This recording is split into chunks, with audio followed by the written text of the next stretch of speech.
G'day, it's the spicy one, Chris here. This is an unplanned video. I don't know where it's going to go, but something's come up. Now, I did say it was a vlog style series, so here goes. The tempered glass panel on the front of my NZXT case sure looks great, but it does mean there's no direct airflow through the front. Rather, the air has to come in through the underside here and through here. Sure, an advantage of this case is I get some nice RGB aesthetics and it's going to be a little quieter too. But it remains that air intake is compromised, and that means that thermals or temperature management is a bit of a worry.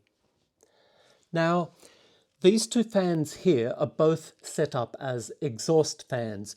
This one exhausts air out the top, and this fan exhausts air out the back. A priority for me is the quietness of my system, as well, of course, as the efficiency. I'm particularly concerned about noise coming out the top of my case, which will be right near where I'm sitting. You might be wondering, how do I know the airflow direction? A good place to start is to always look for arrows on the fans. With these fans, there are no arrows.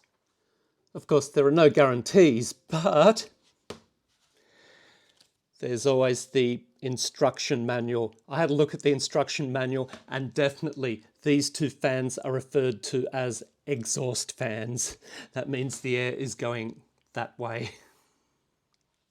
Now, getting close to the point of this video, the real dilemma for me is how to mount my CPU cooler. Now, you can see here, there's one fan, there's a second fan here I can optionally install.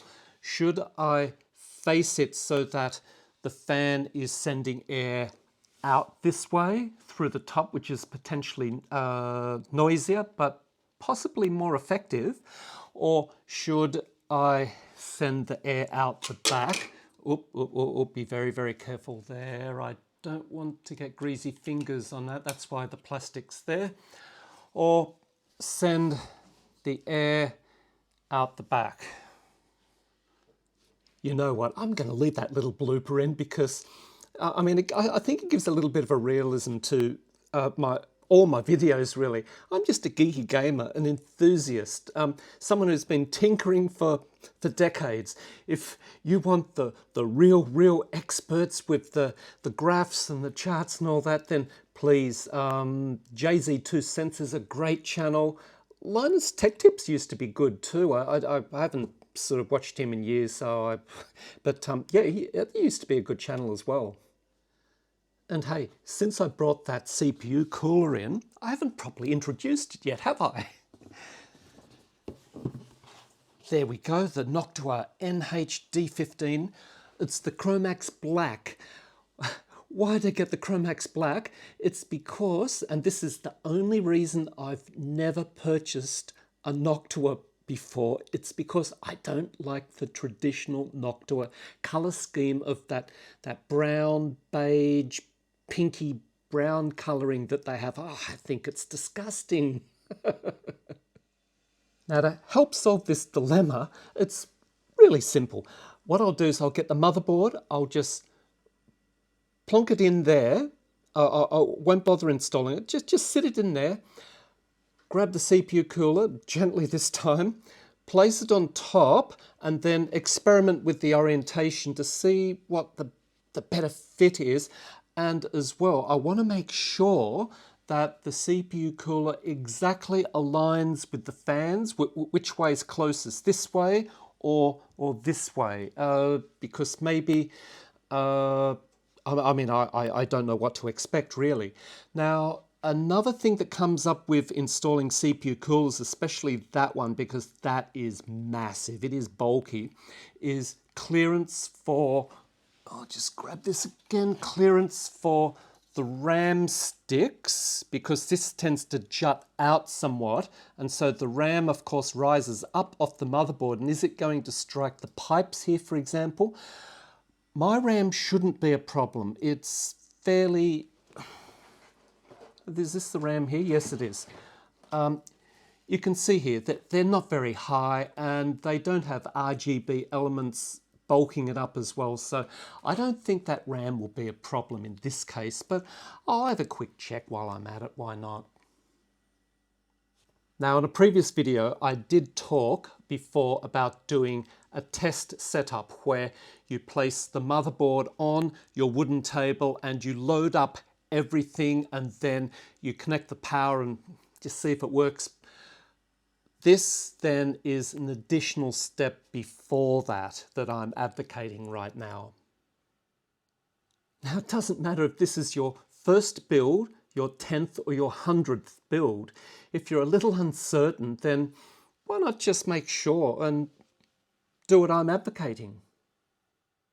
Remember also that we are going to be applying some thermal paste here, and we don't have unlimited thermal paste. So if we change our mind, we keep changing our mind, well, we're going to run out of thermal paste, aren't we? And it's just a hassle to be halfway through a build, realize that maybe the alignment with the fan is a problem, or the clearance with the RAM sticks or the fans are a problem, and then you've got to take things apart, start again, move things.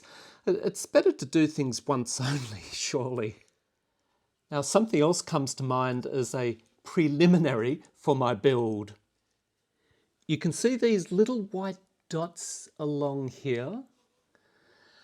That's an RGB strip, and it's not a lot of it. It just goes from there to there. Of course, there's the RGB with the fans as well.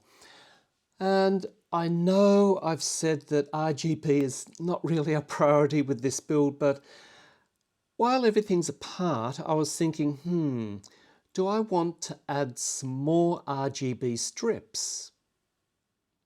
If I want to install additional RGB strips, then I should really do it now before everything gets crowded inside.